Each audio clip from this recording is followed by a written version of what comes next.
सती में और पार्वती में एक अंतर भारी है।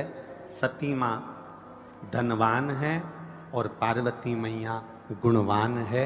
इसलिए पूरी दुनिया में जितने भी व्रत हैं, पूरी भारत की भूमि पर जितने व्रत होते हैं, कोई व्रत लक्ष्मी जी का नहीं है।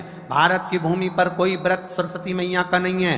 भारत की भूमि पर कोई व्रत इंद्राणी का नहीं है। भारत की भूमि पर कोई व्रत किसी देवी का नहीं है। जितना भारत की भूमि पर एक व्रत भारी है वो है माता पार्वती जी का। तीज का व्रत करोगे तो पार्वती जी का है, चतुर्थी का व्रत करोगे तो पार्वती जी का है, छठ का व्रत करोगे तो पार्वती जी का है। आप जितने व्रत देवी जी का करोगे नवरात्र में तो पार्वती जी का है। भारत की भूमि पर जितने व्रत हुए नारियों के, छोटी तीज, बड़ी तीज, हरतालिका तीज, करवा चौथ, जितने चतुर्थी के व्रत, जितने तीज के व्रत, जितने छठ के व्रत, जितने भारत की भूमि पर हुए, ये सब माता पार्वती जी के हैं। पार्वती के क्यों हैं?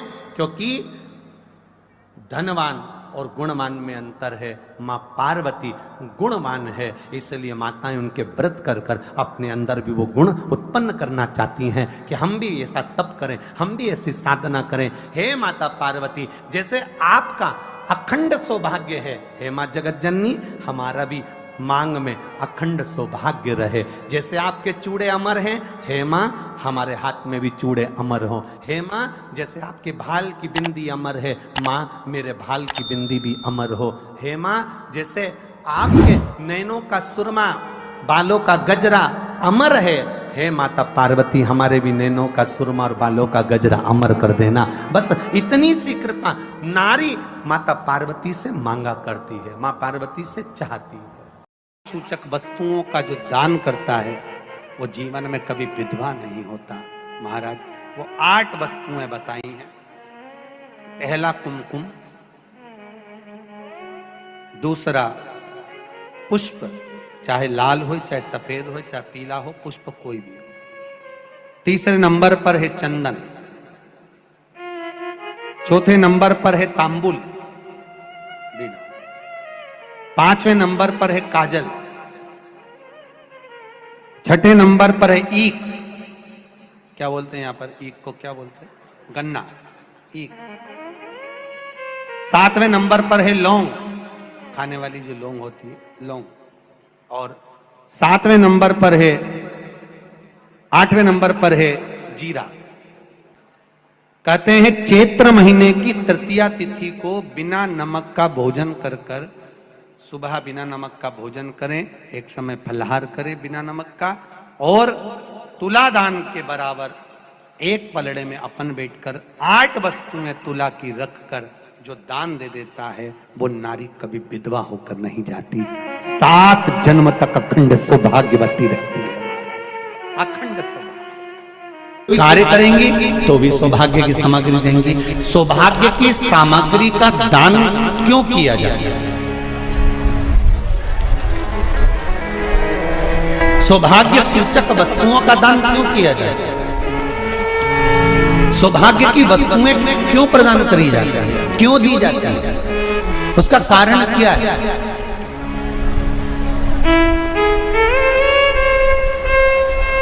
क्यों देते हैं? महाराज भारत की भूमि की सौभाग्यवती माताओं का एक मन की अभिलाषा रहती है। भारत की भूमि की माताओं की एक अभिलाषा रहती है कि जब उसके प्राण छूटे तो अखंड सौभाग्य धारण करके पति के कंधे पर और पुत्र के कंधे पर शमशान पर।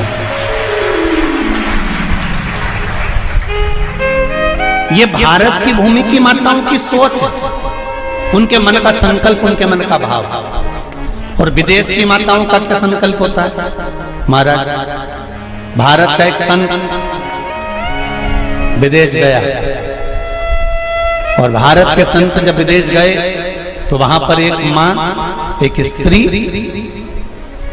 पति की कब्र के पास में बैठकर पंखा कर रही थी।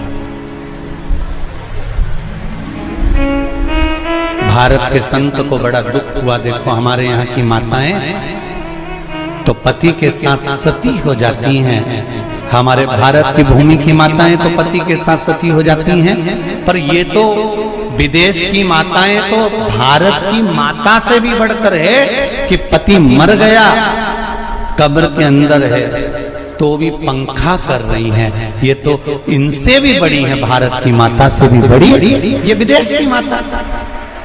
तो भारत के संत से रहा नहीं गया और भारत के संत ने जाकर पूछ लिया विदेश की माता से, माँ जी एक बात बताओ, हमारे यहाँ पति के साथ पत्नी सती हो जाती है, वो प्रथम गिनती में आती है, पर तुम तो उससे भी बड़ी हो कि पति मर गया उसके बाद भी उसकी कब्र को पंखा कर रही हो। इतने में विदेश की माता ने कहा, मैं पति को पंखा नहीं कर रही, हमारे यहाँ नियम है जब तक पति की कब्र नहीं सूख जाए हम दूसरी शादी नहीं कर सकते, इसलिए पंखे से सुखा रहा।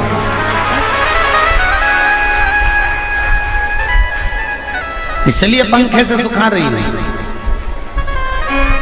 मेरे भारत की माताओं में और विदेश की माताओं में अंतर है साहब। मेरे भारत की माताएं अखंड सौभाग्य की वस्तुएं धारण कर अपने आप को गौरवान्वितता महसूस करती हैं, और विदेश की माताएं ये सब वस्तुएं उतार कर गौरवान्वितता महसूस करती हैं।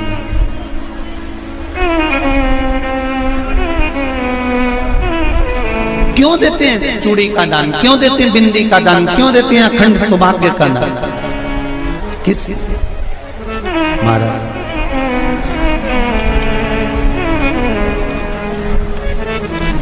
मेरे हाथों में भर भर के चूड़ी रहे,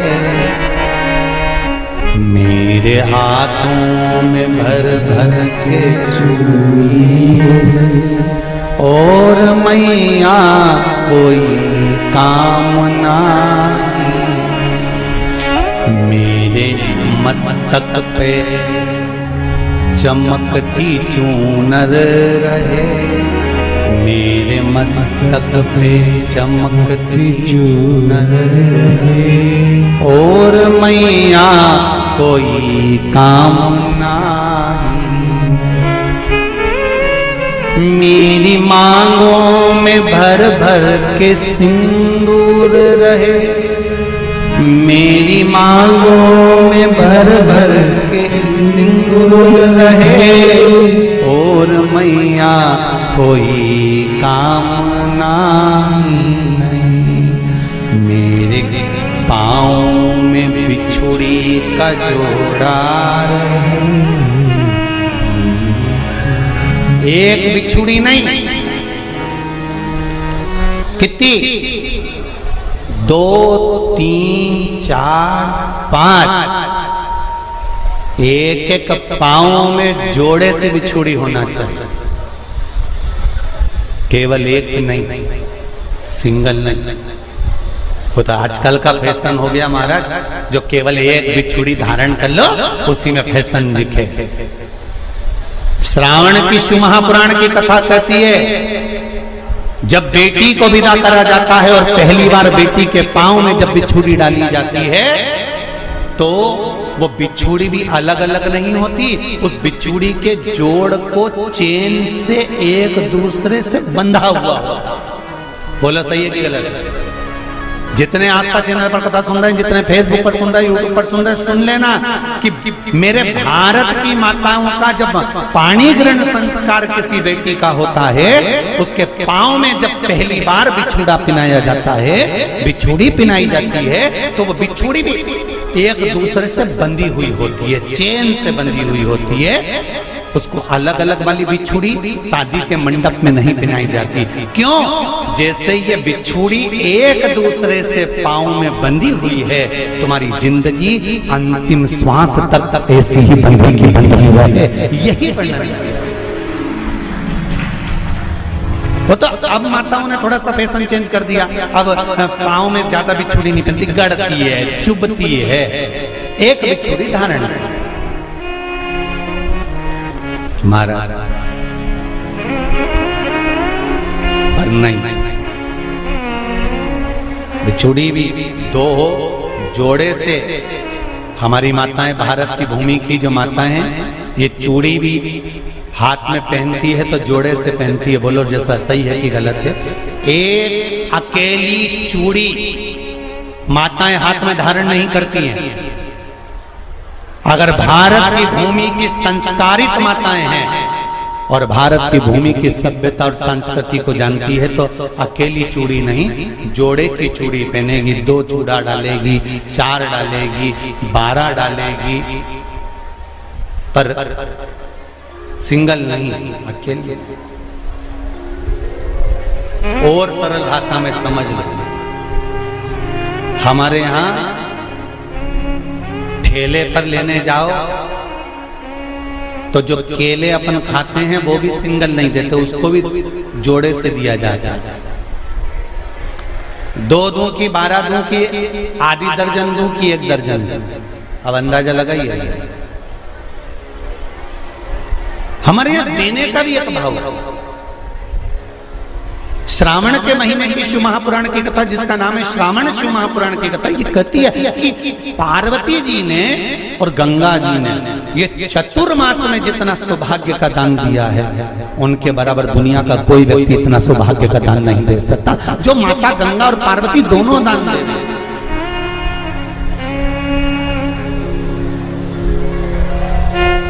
प्रतिदिन दे रहे हैं।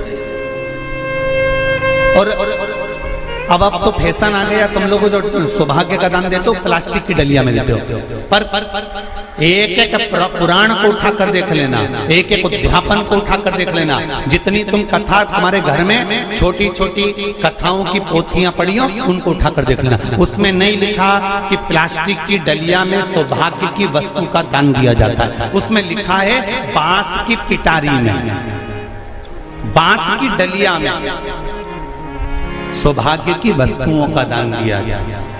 क्यों? क्योंकि बांस वंश की वृद्धि करता है, बांस सौभाग्य की वृद्धि करता है, और बांस अखंड सौभाग्य। जैसे बांस का पौधा बढ़ते चले जाता है, बढ़ते चले जाता है, उसी तरह बांस की डलिया में जब दान दिया जाता है, बांस की टोकनी में जब दान दिया जाता है, तो ये भाव रखा जाता है कि तुम्हारा सौभाग्य ऐसे ही बढ़ता रहे। पर अब थोड़ा सा फैशन चेंज हो गया, तो प्लास्टिक की डलिया, पर प्लास्टिक की नहीं,